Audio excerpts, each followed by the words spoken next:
सहाफ़ी हैं और लाइव हमें ज्वाइन कर रहे हैं तेहरान से। उम्मीद करते हैं कि लाइन हमारी बीच में नहीं कटेगी। जॉन साहब, अस्सलाम वालेकुम। जी साहब। ये फरमाइएगा कि आप तेहरान से लेटेस्ट हमें क्या बता सकते हैं। बहुत कुछ हो चुका पिछले 24 घंटे में, और अब इसराइल की तरफ से ये भी प्लान जारी किया गया है कि जो भी ईरान के अहम ओहदेदार हैं उनको हम एक एक करके असैसिनेशन उनकी करेंगे। तो मैं ज़रा तेहरान के अंदर जो सेंटीमेंट है वो जानना चाह रहा हूँ, बताइए। बहुत बहुत शुक्रिया तलत साहब फॉर इनवाइटिंग मी। देखें, सेंटिमेंट ईरान के अंदर तो जाहिर है गुस्सा है। और लोग यहाँ पे जैसे जैसे लीडरशिप जाती रहेगी, लोगों ने कहा है कि वैसे वैसे इनके बदले की आग और भी बढ़ती रहेगी। देखें, आई थिंक पहले भी ये लीडरशिप को खत्म करके एक मिसकैलकुलेशन कर लिया था कि खत्म हो जाएगी लीडरशिप तो फिर फैसले भी रुक जाएंगे।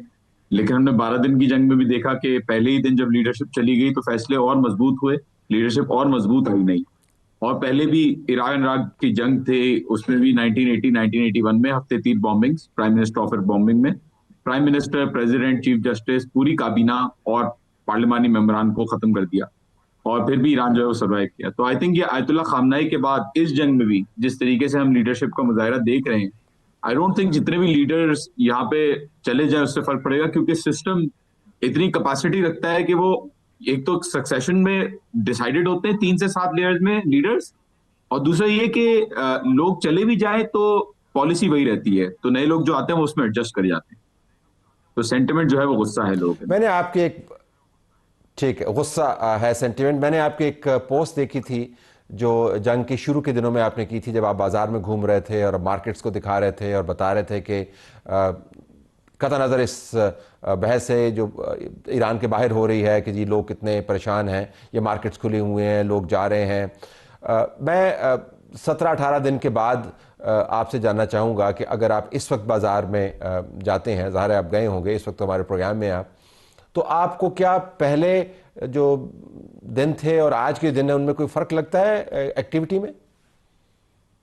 तर साहब, कल मैंने कल भी एक वीडियो डाली है अपने फेसबुक और इंस्टाग्राम पे, उस पर आप देख सकते हैं। मैं सड़कों पे भी गया हूँ और दुकान के अंदर भी गया हूँ, और मैंने दिखाया है, ग्रोसरीज भी दिखाई है कि कितनी किल्लत है या नहीं है अभी तक ईरान के अंदर। और देखिए, पहले CNN आया और उसके बाद स्काई न्यूज आया, आप दोनों की रिपोर्टिंग भी चेक कर सकते हैं। अभी तक ईरान के अंदर ऑफिस खुले हुए हैं, रेस्टोरेंट खुले हुए हैं, कोई स्टॉक पाइलिंग नहीं है, सप्लाई एंड डिमांड का कोई इशू नहीं है।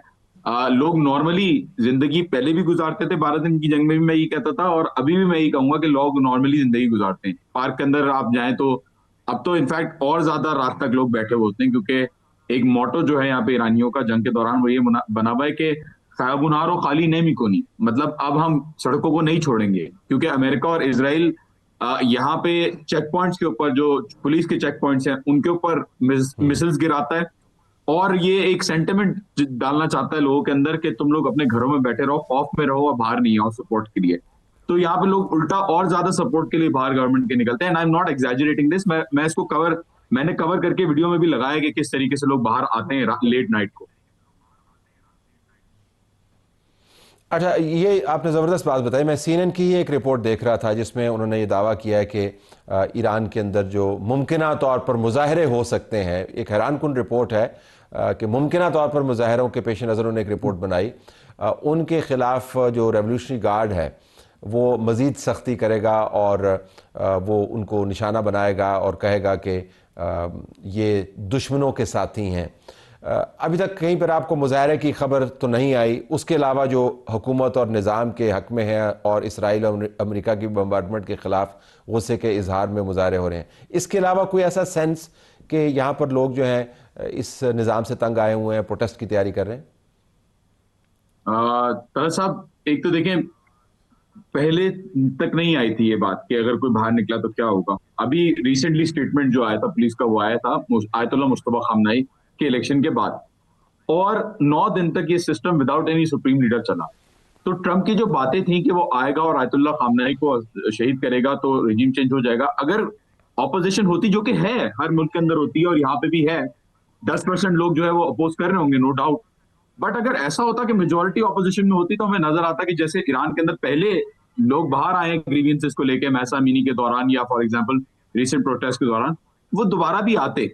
वेस्टर्न मीडिया बहुत सारी चीजों को प्रोपोगेट करता है। 1953 में मुसद्दिक के दौर में डेमोक्रेटिकली इलेक्टेड मुसद्दिक को बीबीसी ने खुद एक्सेप्ट किया कि हमने सीआईए और MI6 के कहने पे प्रोपागेंडा चलाया। तो इस दफा भी कोशिश यही थी इनकी कि इस दफा चारशंबे सूरी क्या होता है? Chaharshanbe Suri last Wednesday night of Iranian calendar year. Chaharshanbe Suri को जब लोग बाहर निकले, बॉन फायर करें, सेलिब्रेट करने के लिए जब वो निकले, तो उनके बीच में जो है वो एजिटेशन क्रिएट की जाए या बाहर निकाला जाए आम लोग। मुझे भी यही लग रहा था शायद ऐसा हो सकता है, क्योंकि इंटेलिजेंस रिपोर्ट्स भी ऐसी आई थी और काफी लोगों को पकड़ा भी गया था, जो कि स्टारलिंक और डॉलर्स और यूरोस और गन्स और मॉडर्न सर्वेलेंस इक्विपमेंट के साथ यहाँ पे बैठे हुए थे। तो बहरहाल ऐसा कुछ भी नहीं हुआ, ना कोई प्रोटेस्ट के लिए निकला, ना कोई आई थिंक कोई नहीं, कोई रेजिम चेंज का कोई कॉन्सेप्ट, ना कोई कू का कॉन्सेप्ट हुआ लीडरशिप के बगैर, और ना कोई चीज अभी हो रही है, ना कोई चीज होगी। ये फंडामेंटली बिलीफ इस चीज के ऊपर बेस्ड है कि ईरान के लोग जो है वो ईरान के खिलाफ है। ये जब तक आइडिया ट्रम्प के दिमाग से नहीं जाएगा तब तक वो ये ख्वाब को छोड़ेगा भी नहीं आई थिंक। लेकिन कोई फायदा नहीं है इस चीज को कैरी ऑन रखने से।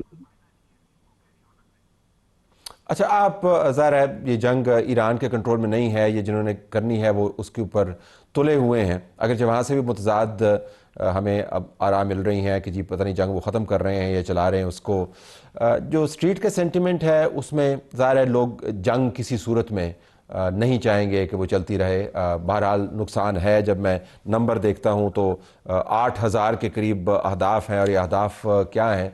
इंफ्रास्ट्रक्चर है इसमें। तो जो सिविलियन इंफ्रास्ट्रक्चर है उसका नुकसान क्या है और उसके ऊपर लोगों के सेंटिमेंट क्या है?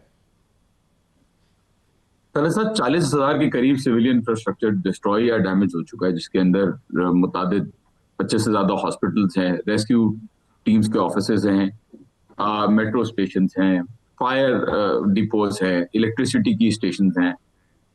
लोग, ये बात सही है कि लोग नहीं चाहते जंग करना और लोगों को पसंद नहीं है जंग करना, लेकिन आप देखें इतनी तबाही की है यहाँ पे कि लोग एक तो पहले से ही इस जंग को देख रहे थे कि होगी, और अभी जो इतनी तबाही हुई है तो लोग वेंजेंस पे जब एक एलिमेंट आ जाता है, एंड आई डोंट थिंक के ईरानी समझ रहे हैं कि वो कंट्रोल में है जंग के, और वो चला रहे हैं इस जंग को, वो ड्राइविंग सीट पे बैठे हुए। तो आई थिंक लोग बिल्कुल उदास हैं, कंसर्न भी हैं, लेकिन साथ साथ ईरान एक बड़ा मुल्क है, 1.7 मिलियन स्क्वायर किलोमीटर का एरिया है, और जो जो लोगों के घर तबाह हुए हैं उनको मूव भी किया गया है परदीस के अंदर, फॉर एग्जांपल दूसरी बिल्डिंग्स में। तो लोग बिल्कुल कंसर्न्ड हैं, लेकिन आई डोंट थिंक के लोग रुकना चाह रहे हैं, लोग सीज फायर नहीं चाह रहे हैं यहाँ पे। लोग यहाँ पे बदला लेना चाह रहे हैं, और जब तक अमेरिका यहाँ नहीं चला जाता, लोग सब यही कहते हैं कि जब तक अमेरिका नहीं चला जाता इस रीजन से, हम जो है वो नहीं हथियार छोड़ेंगे। एक बड़ा मशहूर चल रहा है इस वक्त स्लोगन, मी जंगीम मी मीरीम वली जिल्लत नेमी वजीरीम, मतलब हम लोग जंग करेंगे, हम लोग लड़ेंगे, रुकेंगे, लेकिन जिल्लत को कबूल नहीं करेंगे। तो ये ईरानी जो है वो आई थिंक अभी जिस सेंटिमेंट के साथ चल रहे हैं, आई डोंट थिंक किसी का इंटरेस्ट है इसको रोकने का, ईरान में एटलीस्ट। जॉन हुसैन, बहुत शुक्रिया। हमें बताया कि इस वक्त ईरान के अंदर सेंटिमेंट क्या है।